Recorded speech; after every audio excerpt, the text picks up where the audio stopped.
Good day mga kaibon. Ito no, nahuli natin siya last week. So isa siyang Albs 1. Naidagdag natin siya dito sa mga Albs 1 na ito. Yan. However, yung nahuli natin na Albs 2 ay meron tayong tropang pagbibigyan, yung subscriber natin. Ito yung mga Albs 1 no. Yan. Yan yung mga Albs 1 natin oh. So meron tayong pagbibigyan, yung masipag talagang manood sa ating channel ano. Isang tropa natin, taga Silang. So tingnan natin yung ibong ibibigay natin sa kanya. Yan, nakita niyo yung dalawa na yan. Isang high mute na green, parang par blue, yun yun oh. Yun. Tapos itong isa yan, yan dalawang green na yan, ibibigay natin doon sa tropa nating laging nakasubaybay sa ating mga vlog. O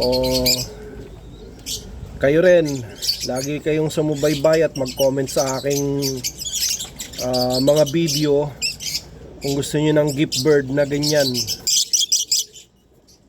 Yan. Yan dalawang green na yan.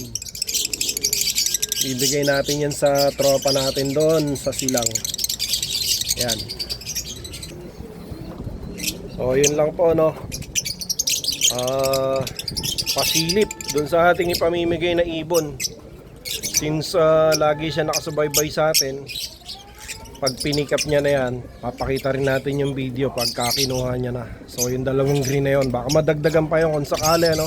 Dahil nahuli lang po natin yung ibon na yun dito. So para naman makabawi tayo sa mga panonood niya at pag-subscribe niya ay ating bibigyan siya ng ibon na ganon, since nahuli lang natin siya dito sa ating loob. At kayo rin, subaybayan nyo rin, baka kayo na yung susunod. Comment lang kayo dyan, baka mapansin ko kayo at lagi ko kayong makita sa aking mga video.